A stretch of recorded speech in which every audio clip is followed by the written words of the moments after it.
Jessie Heredia, and you're listening to Soul Care for the New Mom, a podcast designed with new moms in mind.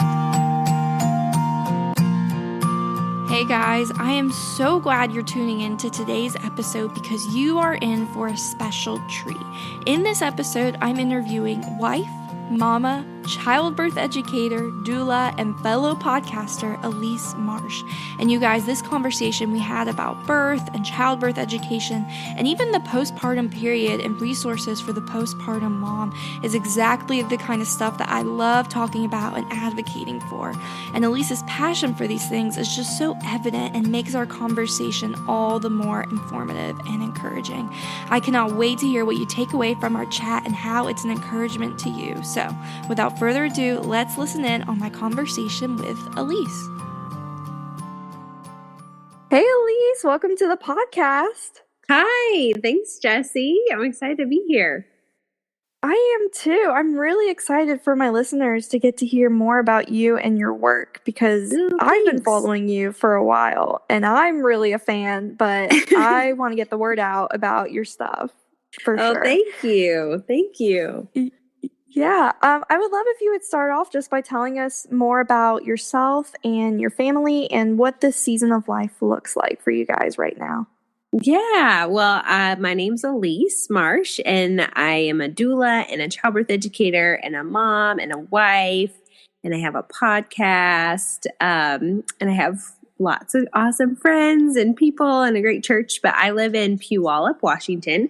So we are actually, no, I don't live in Puyallup. I grew up in Puyallup. I'm so used to saying that. I live in Bonnie Lake, Washington. I do. I moved like 2 years ago, but my little hometown that I grew up in is really, they just kind of stick with you. It's like once you're from Puyallup, you're always from Puyallup, which is super cool. But we live about 40 minutes south of Seattle, Washington. And we are close to the mountains out here and super pretty, really fun place to live. But we have 2 kids, my husband and I. They are almost 6 and 3.5. So they're super fun. Busy guys. Oh.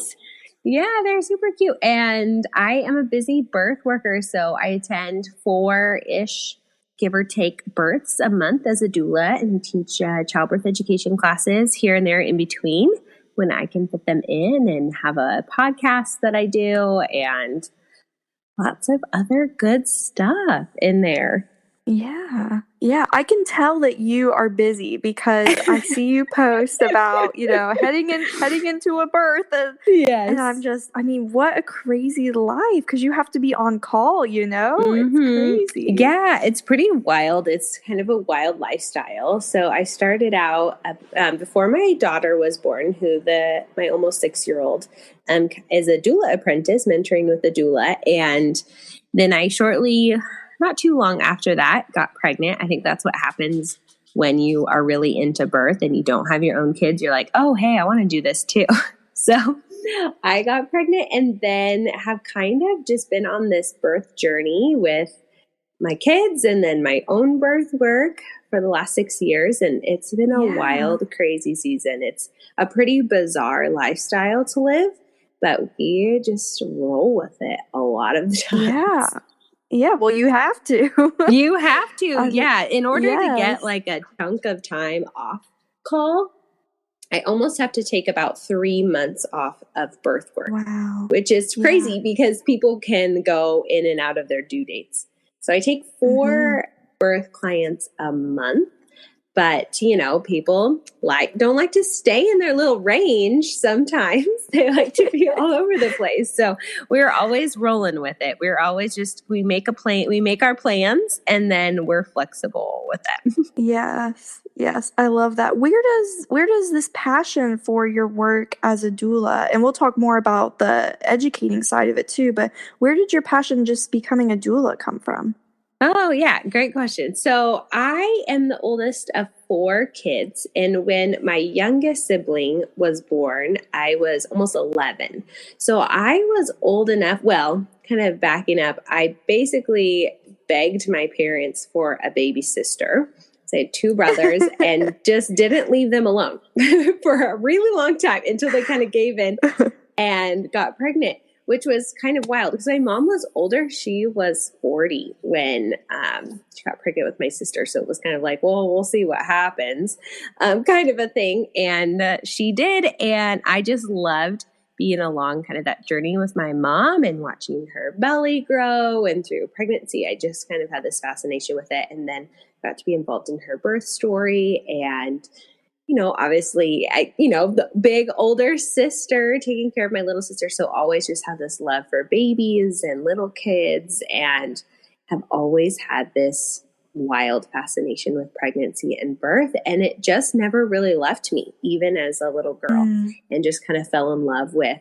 motherhood and being a mom. And I thought I wanted to be a labor and delivery nurse in college, and ended up skiing way too much and studying not enough. And so kind of came back around to birth work after I got married. I was like, this is still something I'm really, really passionate about. So I graduated with a degree in psychology and biology, which is funny. They kind of pair really well together and in my work today. So yeah. And then I got connected. A friend of mine had used a doula, and before I had even gotten married, to have her baby, and was like, my doula has an apprenticeship program. You should really talk with her. And so I got connected with my mentor and started working with her and learning. And I was like, this is my life's work. So it was pretty cool. And then just kind of never stopped, dove in and never looked back. Yeah, I love that. Now, I'm sure that there are people listening who they maybe have heard the word doula, but they're not entirely sure of what a doula does. So can you just kind of break down for a minute what a doula does and why women might want to have a doula at their birth? Oh, absolutely. So doulas are trained labor support professionals. So they are birth workers who are trained in everything about birth. So birth knowledge, positions, optimal fetal positioning, comfort measures, massage, pain coping strategies. They're trained in things like interventions. So the research and evidence behind each kind of thing or intervention that might be involved in a birth process. They are your emotional support, your informational support. They're your advocate. So they help kind of navigate that communication between your hospital staff or your care providers, whoever that may be, and you, the parents. So there's actually really cool evidence and data to support doulas. So we know that doulas reduce the risk of cesarean birth by about half, which is huge, which is big. Yes. They reduce your perception of pain. So we know that labor hurts less for women who have doula support. There's all kinds of really awesome data out there. We know that, women are less likely to need pain management, pain medications in labor. We know that women who have doula support are actually healthier after birth, and they actually have healthier babies. So really, really cool evidence to support the use of doulas. And doulas have been around forever. We just didn't necessarily call them doulas, but there are people who were doulas for centuries. So it's a really neat. The word doula is actually Greek, and it means woman's servant. So you are a helper. You are a servant helper, which is pretty awesome. So yeah, it's a cool job. Yes, it sounds like it. And I can tell, because I follow you on Instagram and you're constantly posting all of these facts and statistics and information. And what I love about this line of work is just how knowledgeable you are on things that I don't think a lot of women know. And we need to know. Yeah, it's kind of crazy. Well, one, I think I'm a bit of a birth nerd, and I love research, and just my personality type is a learner. So I love to learn. So I kind of operate out of that when I'm communicating with people, whether that's a good thing or a bad thing. So yeah, there's just so much to know out there, especially in kind of traditional obstetrics today that people don't know. Like they literally have no idea what they're about to walk into. I think a lot of people when I first meet them, they're kind of what I would be in this category of what I would call the wing it method. Which is the person, if you're a wing it method person, you are the person who's just like, oh, I'm just going to show up and my hospital's just going to tell me what to do. And the staff's just going to be there for me. I'm just going to do whatever they say because I trust them and it's going to be great. And this is going to be, who knows what's going to happen, but my baby's going to come out. And they're just kind of like, oh, we'll just go with the flow and we'll wing it. And that's fine. And it's not that the care providers or the staff don't have your best interests in mind. It's that there's so many things that can happen. And if you aren't informed about your decisions and your choices, there's a lot of things that you could feel negatively about after you have a baby. So there's this whole world of like birth trauma, and you hear women, going off on Facebook about their experience. So there's just a lot to know, and there is so many benefits to having this guide to help you kind of navigate this wonky system that we have, especially in America with giving birth. Yes, absolutely. And I agree with you on the, we're hearing a lot about traumatic births, and it hurts my heart to know that, in some of these cases that there was just some stuff going on that maybe even could have been prevented. And I love the work of a doula and just the role that she plays in supporting the mom and making sure that she makes those informed choices.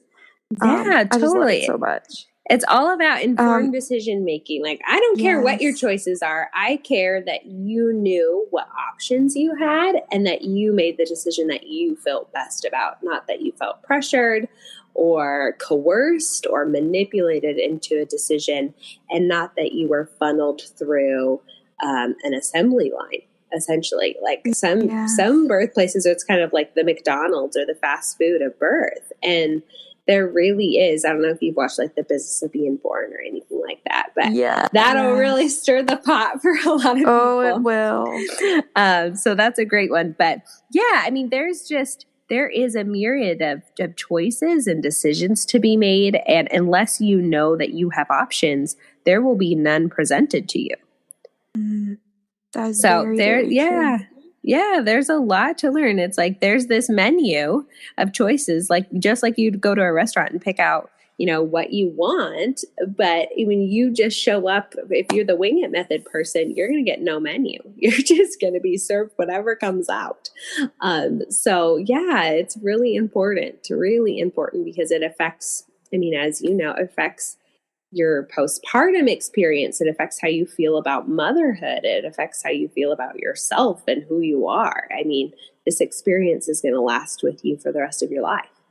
Absolutely. And I'm assuming that knowing this is what led you to enter into the world of educating. So can you tell me a little bit more about that and about your course right now? I think is it called Your Best Birth Course? Yeah, Your Best Birth Course. Yes. Tell us about it. So I actually originally started out spending most of my time in the childbirth education kind of world and sphere, and kind of putting a lot of my energy into my childbirth education certification. A lot of that had to do with just my season of life. I had a tiny baby. I had a newborn, and my husband was like, what? You're going to leave at midnight and just be gone for who knows how long? He's like, yeah, I don't really. And my daughter didn't take a bottle very well. It was a little sketchy. So in the beginning, when my kids were just really tiny nurslings, I taught a lot more than I attended births. And then as they grew and got bigger, I started attending more and more births kind of along the way. So I kind of have flip-flopped now, but in the beginning, I taught in the hospital setting. So I taught in kind of a traditional healthcare system a ton. I would teach every weekend, a couple times and a week in the evenings, and just taught a bunch and kind of immersed myself in that. But I just found a lot of joy in equipping parents, in empowering them and helping them build their confidence. And I saw them come in with a lot of fear.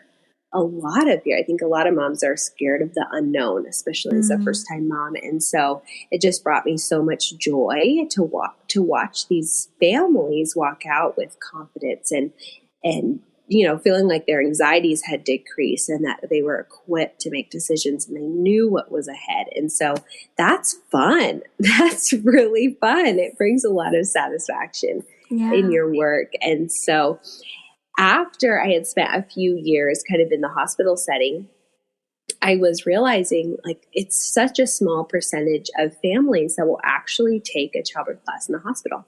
So in our region, it's only about 10% of families that deliver in the hospital setting will actually take a hospital-based childbirth class. And I was just like, wow, that is a lot of people we are not reaching. And there's a lot of people that could have a totally different experience if they have these tools and they have this education. And so that was what really drove me to create my online class, is to be like, I know not everyone's going to show up one night a week for 5 weeks and attend my course in the hospital. But there are a lot of people who might just sit down and binge my online class for 5 hours and call it good. And I was just like, those people I can reach, I can get to you. And I also started looking around at some of the other products and some of the other online resources that were available. And there wasn't a lot. Like, I think now in the last year, that has really grown. But, 3 or 4 years ago, there wasn't a lot of options. There was Enjoy, which was a big one, and some Lamaze options. There wasn't a ton of like engaging, like that you would want to sit down with your husband and hold his attention and learn about birth. I mean, it takes a lot for a dad to want to sit down and be super engaged for 5 or 6 hours in birth. Trust me, I have learned how to be an entertainer while also teaching really evidence-based childbirth information. I'm sure. Especially if it's a Sunday while there's a football game going on. You better believe I've learned some of, it's like you have to be a stand-up comedian sometimes with those guys. But so I just was like, you know what? I can do this. And I know I can do it well. And I know that there's a lot of people who can benefit from something like this. And at a price point that's affordable. Some people can't pay a childbirth educator to come to their home when it's convenient for them to teach them this information, but they still need it. Absolutely. Absolutely. And I do agree that there's the time aspect that makes it difficult to commit to. And then there's also the money aspect because, you don't know for sure, will it be worth my investment? And I mean, I always believe that educating yourself on birth and taking those classes is super important, but I understand the struggle, especially, depending on your situation. Like sometimes it just doesn't feel like an option. And I love that you offer an option for people who feel like they're out of options. I just love it so much. Well, thanks. Yeah. And it's been really, really neat to hear people's stories and to hear the feedback about the course and just how encouraged women have been. So that makes it all worth it for me. Yeah, I'm sure. And I know that you hear about a lot of experiences, birth related, through your podcast, and that you do a lot of interviews, and I've been listening to it, I guess maybe like a year now.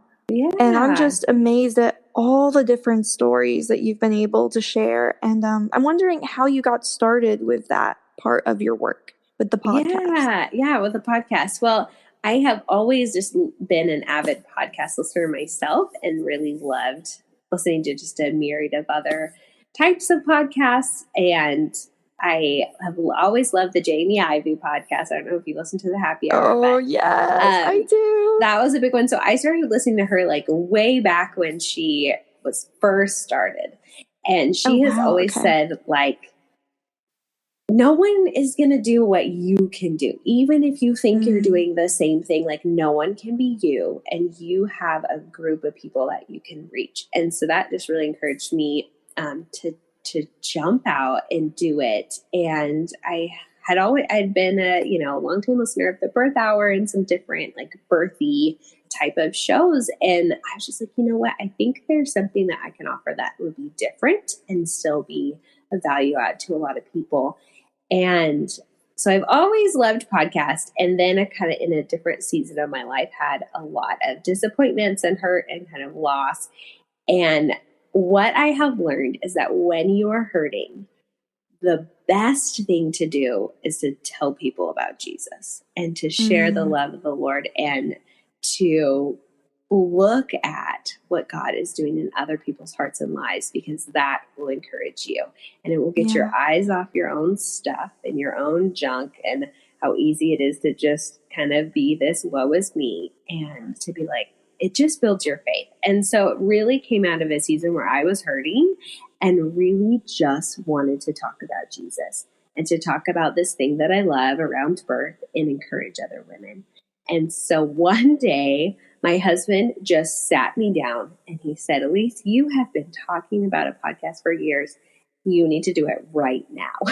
And sat me down in front of my microphone and said, don't get up until you're done.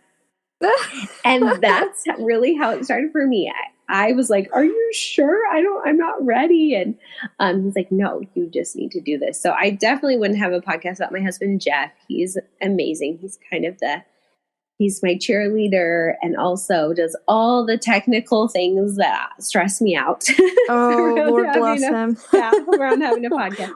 We all need a Jeff in our life. We sure do. We sure do. So as I got into it, I realized like, oh my goodness, like this isn't just about birth. This is about women's stories and their testimony and hearing what God's doing in their hearts and their lives and throughout motherhood. And it just became this powerful thing where women started just sharing their real lives. And it was amazing. Like I was just like blown away. So it's just been a blessing and a joy for me. Like I feel like it has ministered to my heart more than anything else. Like it's just been such a gift and a blessing in my life.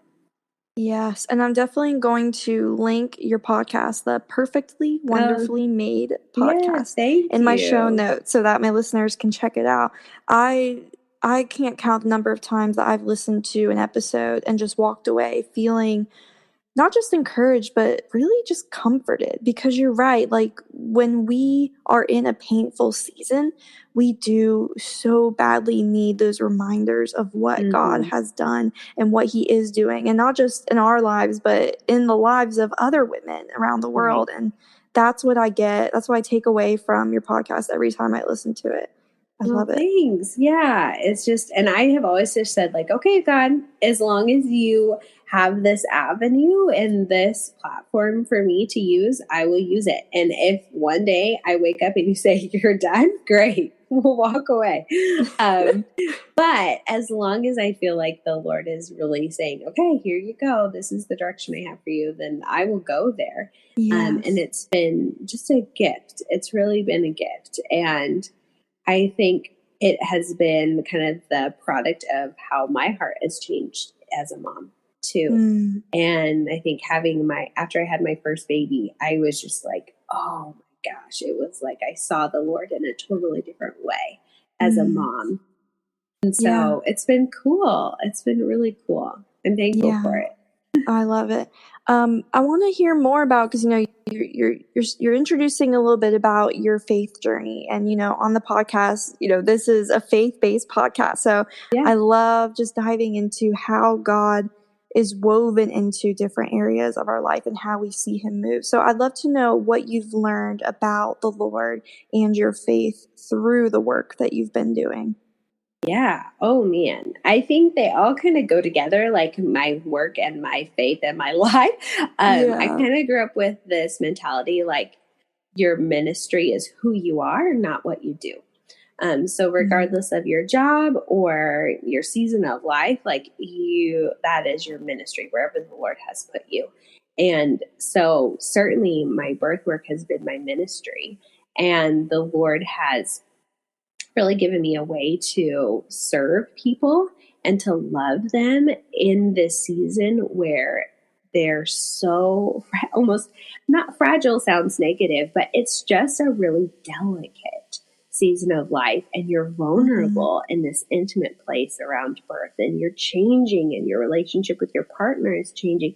And so to be able to love and equip people without asking anything in return, just selflessly, has really reminded me of the way that the Lord loves me. And I think you can only love out of a place where you feel so loved. So it's really cool. I think I learned about the love of Jesus the more I'm in this birth world. And I mean, come on, you can't watch a baby be born and not be like, holy crap. Like, God, you're just, it's mind blowing. And it doesn't matter how your baby came out or what type of birth you had. Like, it's just this amazing miracle of the Lord, like every single time. And I think if there ever comes a point in my life where I feel like this is just a job, then I know I'm done.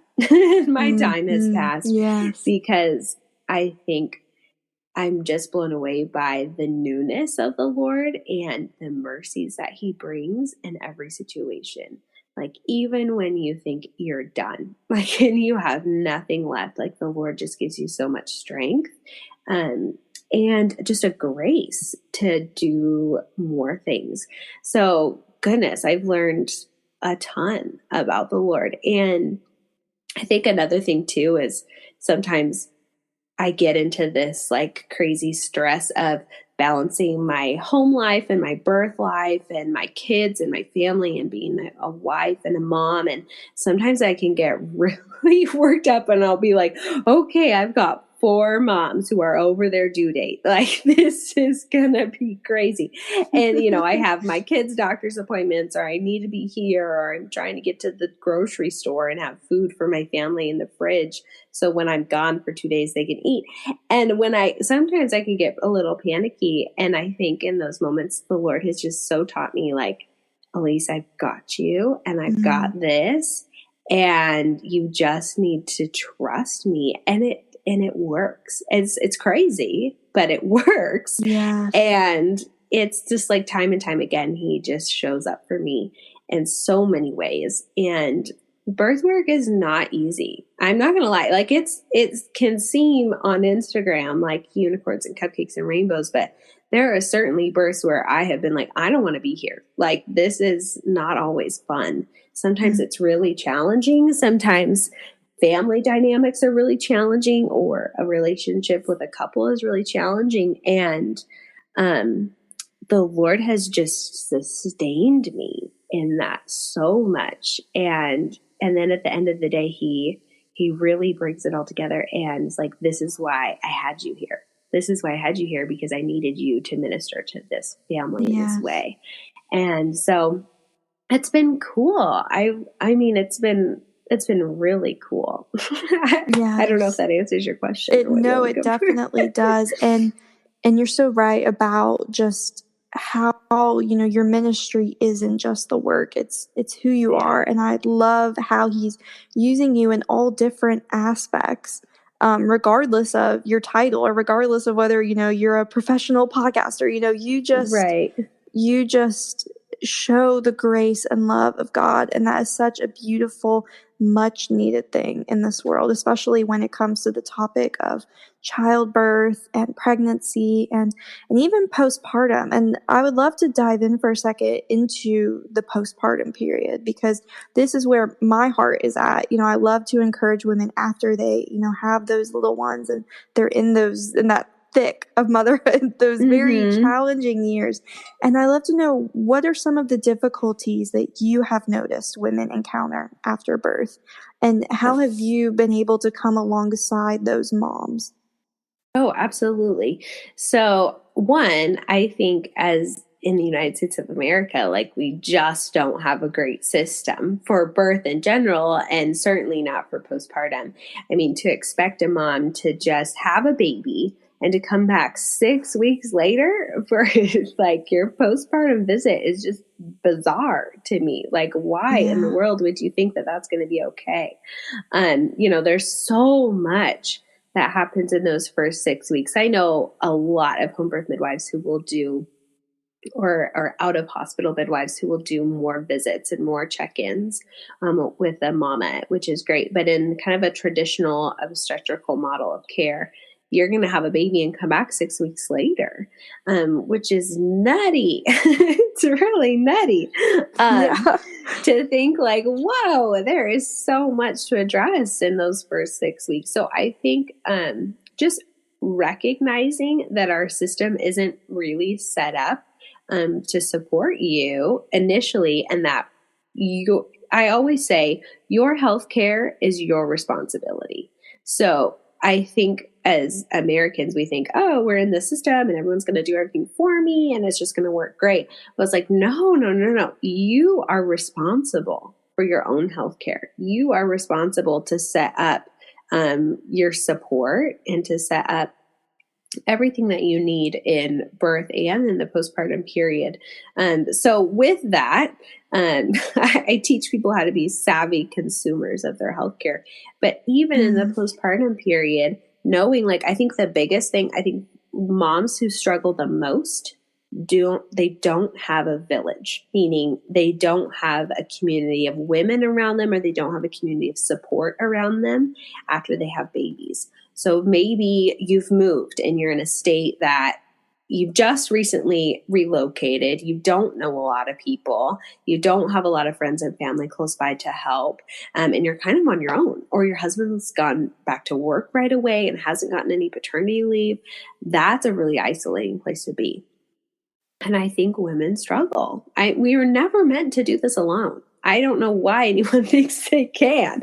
I mean, we were never meant to be by ourselves. So number one is creating that village and that support. And you do a great job with your podcast too, Jessie, of just rallying around women. And even if it's just listening to a podcast while you're doing the dishes or folding laundry or nursing your baby, anything you can do to make yourself not feel alone is the first step.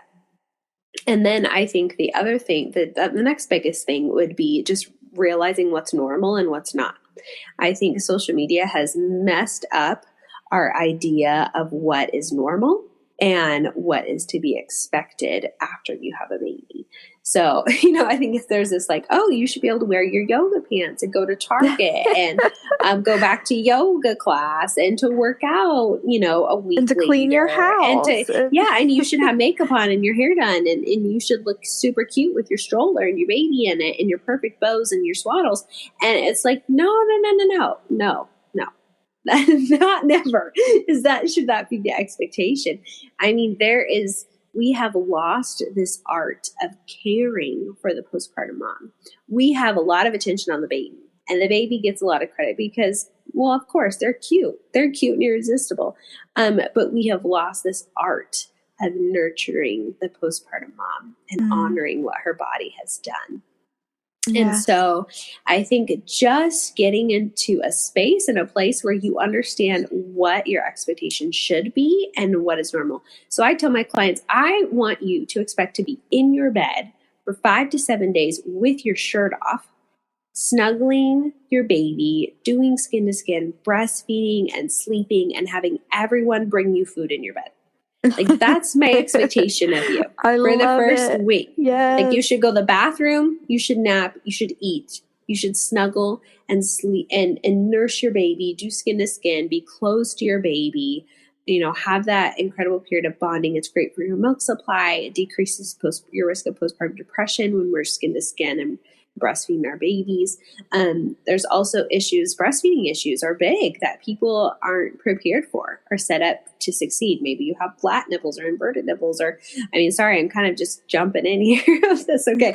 No, that is okay. Maybe your baby has a lip tie or a tongue tie or a cheek tie. If you're not being seen on a regular basis by a lactation consultant, that can get missed. And then here you are 4 weeks later with nipples that hurt like a mother. And you're crying and you're ready to be done. And then you went to your pediatrician. Your pediatrician's like, well, your baby's lost weight. And you're like, well, no, duh. And now you need a supplement formula. It's like, well, all of that could have been avoided if you would have had, the education or support or information to help you make different choices. So I really encourage women to see their lactation consultant, even if they think things are going fine. When your mature breast milk comes in around days 3 to 5 or somewhere in that first week, and then definitely a checkup a week later, and then to just continue on until you feel super solid in your breastfeeding experience. So that way you can identify and troubleshoot some of these kind of normal issues. Yeah, So absolutely. so create your village, know what's normal, and honor your body and rest. Like, don't have this expectation that you are going to look like your pre-pregnant self 6 weeks later. You know, that's not normal. That's not normal. We say 9 months up, 9 months down. That's about right, you guys. Yes. And I know that might not feel very good for some people, and surely there's a wide variation of normal and what women's bodies can do. But just really having grace and love for yourself that your body has done this incredible thing, and not to expect it to do something it was never designed to do in the first place. So, and then, postpartum hormones and emotions, postpartum mood disorders, all those things are very common, very, very common. And creating a safe network where we can get resources and help. There's in my area, there's wonderful support groups. There are supplements you can take. Certainly there's medication if you need to. And I know there's a lot of shame and guilt around that, and there really doesn't need to be. But just kind of understanding some of those resources that are available to you is really, really huge. And I think bringing other women together, whatever avenue that is, like I have a private Facebook group for all of my doula clients, and these ladies are amazing. And we get together once a year and we hang out with our kids, and just kind of creating this safe network of like, oh, I did this, or oh, I did this, or, that's how we were supposed to live, you guys. That is beautiful. Oh, I love this so much. And I so stand behind this idea that we need a village around us. We need those key sources of support. I personally saw a lactation consultant numerous times after the birth of my first child, and it was just invaluable information. I needed help. I really did. And it's scary, when you're home and you're by yourself and you're thinking, I don't know how to do this. Like, I don't know what I'm doing, and I'm in pain, and I'm emotionally hurting too, because you're wrestling. Yes, you're wrestling with this new life where things are not your own anymore, and everything is about a baby now that you're in charge of, and it's so overwhelming. And I love what you said about, women, being willing to go out and find support, whether that's counseling or medication or a support group, because those things are what get us through this season. And without totally. them, yes. And without them, we're more likely to lose ourselves in this season rather than to, keep afloat and to keep our minds and our hearts set on truth.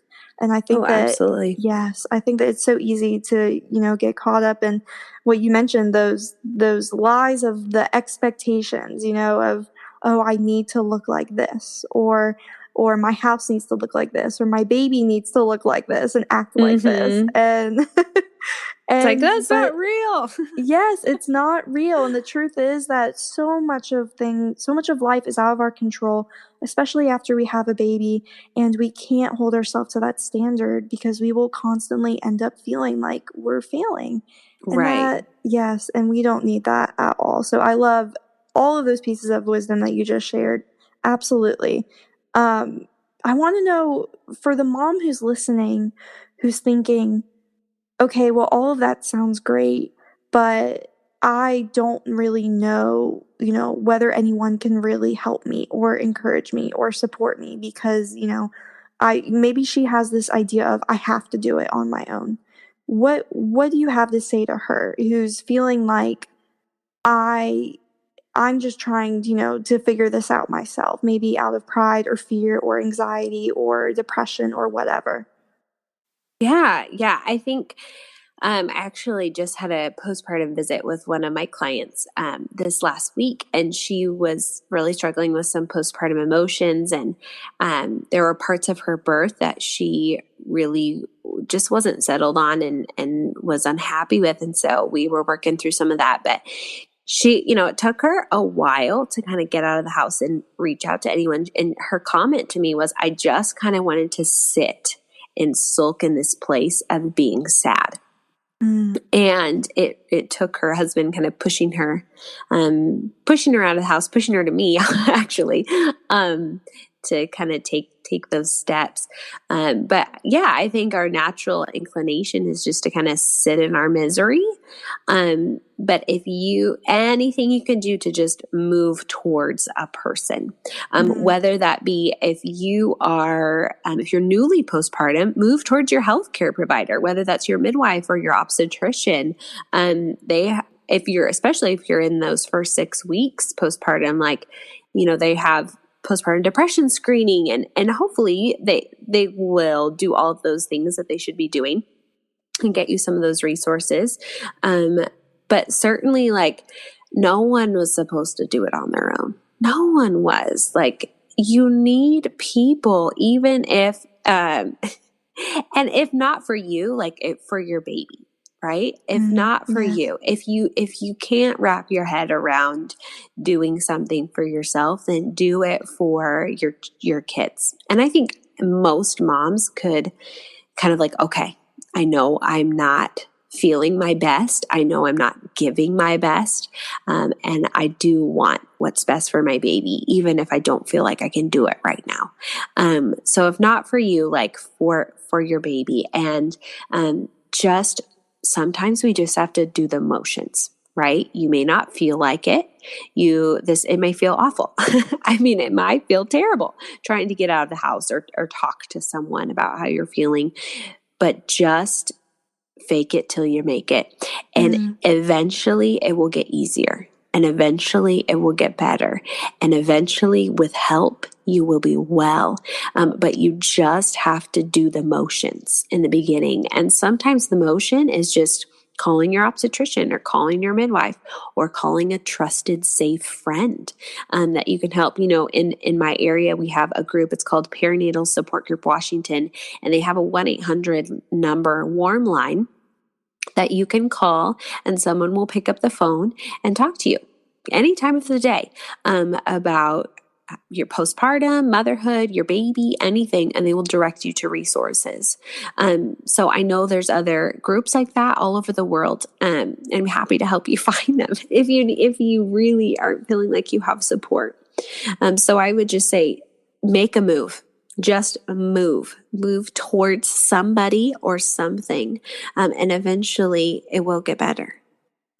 That is really sound wisdom, and I did want you to dive into that just because I know what it's like to think, okay, it sounds great in theory to go find support, but it's sometimes there's just that little piece inside of you that's kind of keeping you paralyzed or not moving out of fear. And I love fake it till you make it, because that is the truth. You've got to just do what you can, even if you're going through the motions, because that is key. That is important. Thank you so much for sharing all of this. And I definitely want to, include links in the show notes to all of these resources. And, even try to find some resources, similar to what you were talking about with that phone number that you can call. And I think that that's absolutely wonderful, and moms need to know that these things exist for them and that they're out there. Totally. So even if you don't have a group like Perinatal Support Group Washington,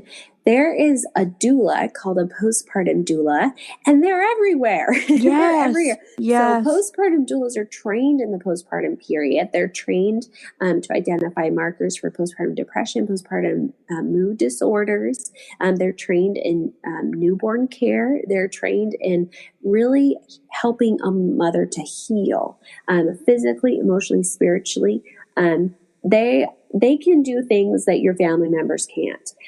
So, I mean, even if you don't have family around, I would really, especially for the woman who is isolated or doesn't have a great village, I would strongly encourage you to hire a postpartum doula. They can be there during the day. They can be there during nights. There's postpartum doulas who just do night shift. And they will help you nurse your baby or help you bottle feed your baby. They're an incredible resource. So, and a lot of people don't know about them. They're like, is this a night nurse? Like, what is this? And it's like, no, she's not a night nurse. She's trained in helping a woman's postpartum body heal in all the areas we just discussed. And really, really wonderful to identify any issues with your newborn, help you with newborn sleep habits. I mean, it's just incredible. If you want to have the best postpartum experience of your life, hire a postpartum doula. It will be incredible. Oh my gosh, yes. It's just, so beautiful. Just the idea of somebody coming alongside you like that in those very tough days and nights. I love it so much. Yes. Thank you. Great.